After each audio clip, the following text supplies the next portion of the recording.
you, Dill? It is good to be back. It's Friday, May 9th, 2025. I'm in my Cape Elizabeth studio, and boy, it's been a busy couple of days. I was up in Augusta yesterday for the so-called trans bills, which actually the bills were about women's rights, protecting women and girls in athletics, as well as changing the human rights law to reflect that girls and women should be defined by biological sex to protect them in Title IX and other areas of the law. So there was an all-day hearing. It was pitched by the liberal media as anti-trans, and the progressive liberals, what I call trans activists. These aren't your grandfather's Democrats. This is a new brand of progressive that really is setting women's rights back. I don't know, back to when we didn't exist in the law, when we didn't have legal recognition, when we were actually owned by our spouses or our fathers. Well, it's almost as if we're back, because under the existing Maine law, anyone can express that they desire to be a woman, and they are. And that is discriminatory, because if there's no definition of women on the basis of biological sex, that means there's no real definition of women. And it's really had devastating consequences in our state. Not only are the athletes, the schoolgirls, being discriminated against, being really robbed of scholarships, robbed of first place, robbed of just, the honor and dignity of being on an athletic team and having the privacy in the locker room, and the fairness on the playing field. But there's people who aren't in the papers, who don't have the parents raising these issues, like women in shelters. There's been reported cases of women in shelters who have been abused, assaulted by men who claim to be women and make their way in because they have a legal right, and then harass. In one instance, it's almost just too disgusting, but I urge you to read up on some of these issues. In prison in Maine, a murderer killed his family, killed his pets, um, identified as a woman, and now is housed in a woman's prison. And, like 85% of prisoners are victims of sexual assault. And so what we're doing in Maine is we're punishing them even more by forcing them to be housed in cells with violent male predators. So we've got a problem in Maine. There was a bunch of bills yesterday to try to solve that problem. And, it was a mob scene. The testimony ran all day. I think trans activists were bussed in from around the state and put on quite a show. But to my amazement and just deep satisfaction, and it was so inspiring to see a group of girl athletes, female athletes, stand strong and tell the Judiciary Committee what it's like to be denied a place on the podium, to tell the Judiciary Committee what it's like as a young woman to be in the locker room and then confronted, with a naked male who identifies as a woman. What it's like to be bullied and shamed for just speaking out for girls' sports. So I had mixed emotions. It was incredibly moving. It was incredibly exhausting. I was there for about 12 hours.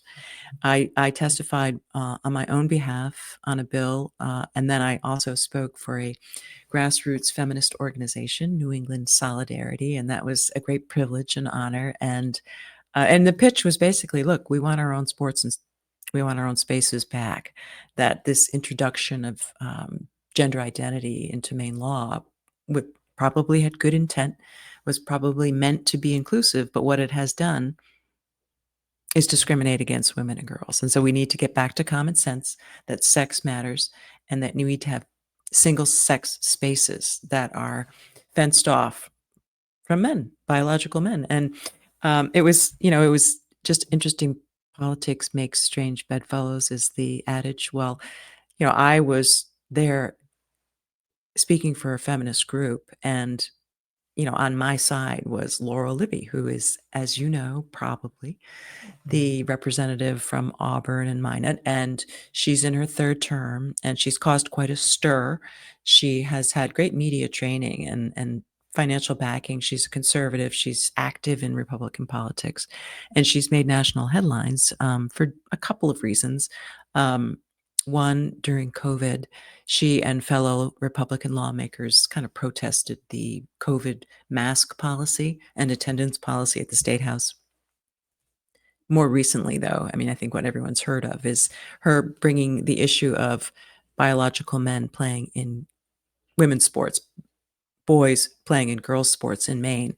And she posted a Facebook post that went viral and got the attention of President Trump. And it's been a big divisive issue. The Democrats, all they want to do is point fingers at Laurel Libby and say that she doxed a child, and they want to bang the drum that she exploited a child for political gain. Maybe. What she says is that this was a published photo of a public event, and it basically, a picture paints 1,000 words. It, demonstrated what's going on in Maine, and that's why so many people were interested to see it. And I tend to agree with her. I understand that there's sensitivity around children in politics, but when it comes to this transgender issue, the left, the extremists, the trans activists, in my view, have exploited children. And I saw it at the State House yesterday because there was a whole parade of trans kids, coming through with their adults, um, telling the Judiciary Committee what it was like to be a trans kid, and also the rhetoric that if laws passed to protect women and girls, somehow these trans kids might commit suicide. So it was a really hard thing to witness. What I considered to be sort of I exploitation. It was disappointing to not see more adults in the room. But nonetheless, it was a long day. And what was interesting is that there's this common ground in the state. There's been polls done across the country. You know, Overwhelmingly, people agree that biological boys should not play in girls' sports for a lot of reasons. I mean, they have anatomical differences that give them, substantial advantage because of the testosterone, because of the levels of, estrogen, because of muscle mass, their size, their bulk. It's common sense that they wouldn't play on girls' sports. And the fact that the Democrats in Maine are just so captured by this, just gender lobby.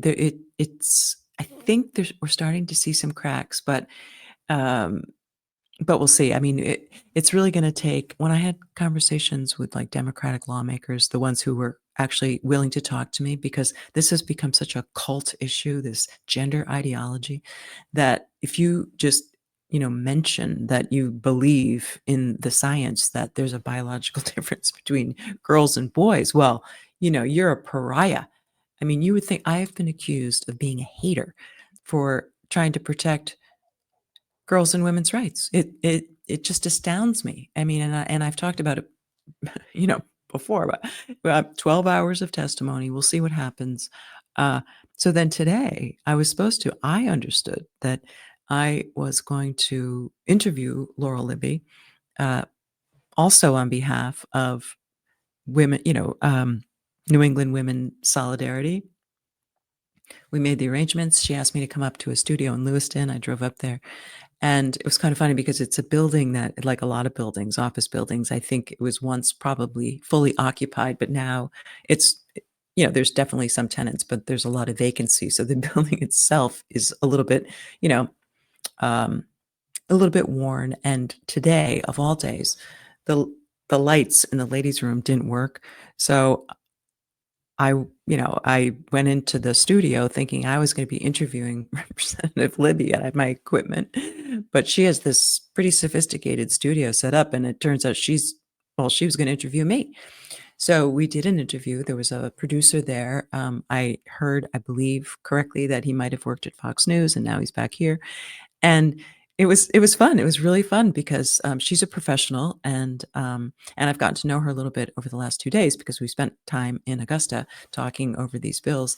And, I thought what was really interesting about our conversation, and that she said she will send me, and she is going to produce it and broadcast it and probably cut it up, and so I'll share it, but I don't have it yet. But what I took from the interview that was interesting and what I wanted to just comment on is, she asked me if I was a feminist, and then we got to talking, and I asked, "What about you?" And, it's everything's changed now. I mean, what is a feminist? I mean, it are you a feminist if you believe that, female is defined as anyone who expresses themselves as a woman regardless of biology? I would say no. I would say, "No, you are not a feminist." But there's a whole group here in Maine, the trans activists and the extreme left, that's their vision right now of feminism, is somehow for women to just accept that, that men, can be a woman, can be women, and that, and we have to put up with it. We have to allow them into the shelter, we have to allow them into the prisons, we have to allow them onto the sports team because that's inclusive, because that's fair, and I just don't think that's an argument that holds water, and it certainly doesn't hold water for me, and it doesn't hold water for Laurel Libby. So it's interesting that she and I now, uh, come at this from different places. She had a very religious upbringing, religious, education, uh, higher levels of education. She was a nurse and then an interior, designer. She's a runner, uh, very active in her church, has 5 kids. I think she's 42 or something, married, and I'm also married, and I have 2 kids, but I, used to be a Democrat. I'm no longer a Democrat because of this issue. I unenrolled, but was always considered somewhat, liberal. Representative Libby Laurel is, very pro-choice. I mean, excuse me, pro-life, and I am, pro-choice. I wouldn't mind. I wouldn't object to having some regulation about late-term abortion. I really wouldn't. I think it's appropriate, and I'm saddened that, since the Supreme Court sent the abortion issue back to the states, it really saddens me that the number of abortions has gone up in Maine. I don't understand that, because even though I'm pro-choice, I'm not pro-abortion. I don't think we should be creating a climate that increases the number of abortions when the availability of contraception is, um, widespread, and, healthcare now is, readily available and for the most part covers contraception. So I'm just I I think it's a failure that these organizations like Planned Parenthood, like Equality Maine, I'm just going to call them out because they have so much power. I think it's a failure that they've taken on these issues and have not shown results that improve really the outcomes for women. You know, it so it the whole world is getting reorganized, and it's in anticipation of the next election. And what Laurel Libby shared with me, which I think is interesting, I haven't confirmed it, but I have no reason to think that she's not right. And that is that in the last 3 elections in the main house, uh, there was something like, the number, the difference between the Republicans and the Democrats has been like vastly reduced. So there is a Democratic majority by like 3 or 4 seats right now. But in the elections, the difference was like in like 6 years ago, there might have been like 2,000 votes that separated a majority Democrats versus majority Republicans. That's shrunk. And this last time, she said, the difference was something like 60 or 65 votes. So this issue could really change the political landscape in the state here because, this feminist group, I'm pretty certain that most of them will cast their votes for the candidates who agree that women exist and deserve single sex spaces and that biological boys shouldn't be playing on girls' teams. So it was just really a fascinating conversation. Kind of funny that like I said, I didn't. The bathroom was dark. I didn't know that I was being interviewed and that it was going to be, produced. Um, and I'm looking forward to seeing really mostly what it looks like, because I'm vain and shallow, I guess, but it was a really interesting conversation, and I'm really curious to see how how this unfolds, who the candidates are going to be for governor. I did ask her if she was going to make an announcement shortly. She said, she's keeping basically, um, she's playing the field. If I wouldn't be surprised if she um, is instrumental in getting a majority in the House, that she might be the Speaker of the House. She would certainly be interested in doing that. She might decide to run for governor. I don't know, but um, I think, the other gubernatorial candidates like Shenna Bellows. Okay, I've known Shenna Bellows for a long time, since I was in the legislature, and I certainly respect all the work that she's done, and I think as a person, she's, an upstanding, fine person, and I appreciate her public service. However, she is definitely like uh, the torchbearer for uh, what I call, like, the gender ideology, the gender ideologues. And it really, to me, has been sort of an ideology that has been imposed on society that people are just shaking off. We're just tired. And that, you just saw it in the State House yesterday. I mean, this, this focus on gender, and it's just, I don't know, it's, to me, it's just such a loser. So we have got people like Shenna Bellows, but then these other candidates who are dipping their toe in the water. Okay, Angus King's son, he hasn't really said anything that I'm aware of other than he's a builder. I've heard that like 5 times. He's a builder. Well, I mean, I don't know how much building you do, when you're the governor. It seems to me you should have some executive experience and some experience taking a stand on issues that you care about. But, you know, it's he's a blank slate, right? Tabula rasa. Well, we'll see. But, like, I'm really curious to hear his position on this. And are the other candidates who are dipping their toes in the water, Troy Jackson, is he going to say that, I think I'm pretty certain he was one of the Democrats who lined up behind adding gender identity to the Maine Human Rights Act.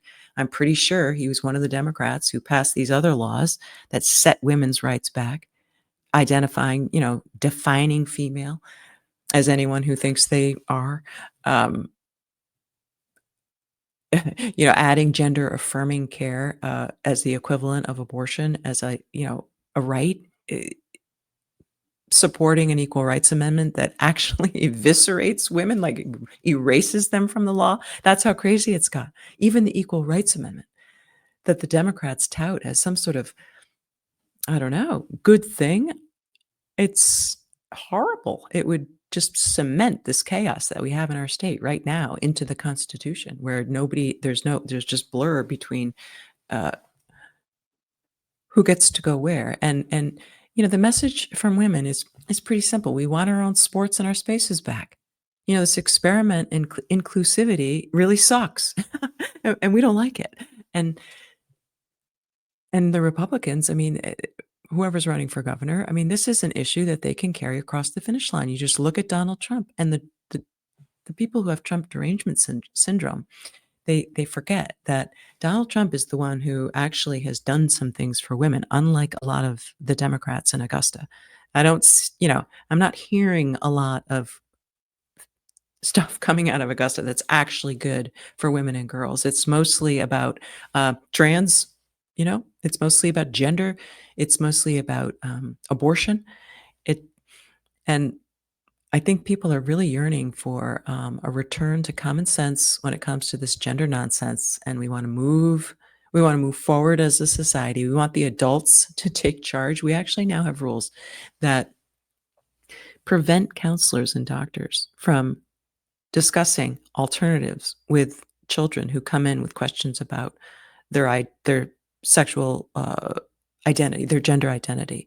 So the doctor's responsibility is just to affirm whatever the child says. So if the child says, "Oh, I think I'm a boy," oh, okay, well then, what would children? They have the these kids who testify think that they should have the right to change their name, and that the teacher should have to call them by that name, and that they should have the right to be whatever gender that they want. I mean, of course they have those ideas because those are the ideas that the adults around them keep pouring into their heads. I think if the adults said, "Look, these are the rules and they're fair and you're going to be okay," I think the kids would be fine.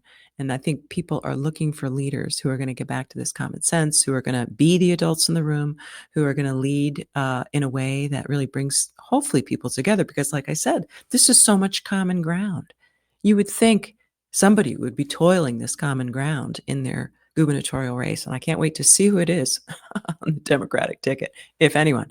And I can't wait to see who I'm going to get behind. I'm interested in, I think it's Jonathan Bush. He's my neighbor, and it, at this point, party doesn't mean a lot to me. It really doesn't because both parties have a lot of baggage, both parties have a lot of potential, and I really am going to vote for the person who really reflects my values, even if I don't agree with that person all the time.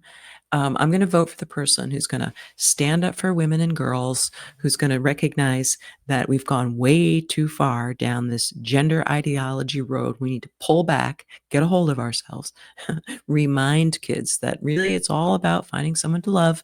You can marry whoever you want. You don't have to disclose a lot of your personal information for the sake of politics, for the sake of your parents' politics, for the sake of the politics of, the people that you hang around with.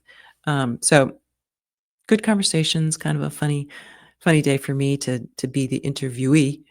And I can't wait for it to be published. The other thing we talked about was she asked me if I thought as a lawyer any girls had standing to bring a lawsuit to challenge this Maine policy that allows boys to identify as girls and play on and cheat is what I think allows boys to identify as girls and play on girls teams. And I believe that really any of the girls who like for instance in the two contests that have been in the news where boys identifying as girls won the championship in track, one in pole vault, one running. If any of the girls who got second, third, or fourth place, I would think they would have standing. I mean, because but for this other person who is a biological boy, they would have won. And it's not just a gold star on your forehead if you win, as everybody knows. Winning a high school championship has a lot of strings attached. You get recognition, you get scholarships. It's just crazy to me that these girls are, and you should have seen them, these beautiful girls, um, athletes, just speaking from their heart about really just how awful it's been. So I want to change it for them, and I'm happy that Laurel Libby wants to change it for them, and I'm looking for other candidates who wants to change it for them, and I'm going to keep my eye out. And until next time, this is Cynthia Dill signing off. Take care. Good night.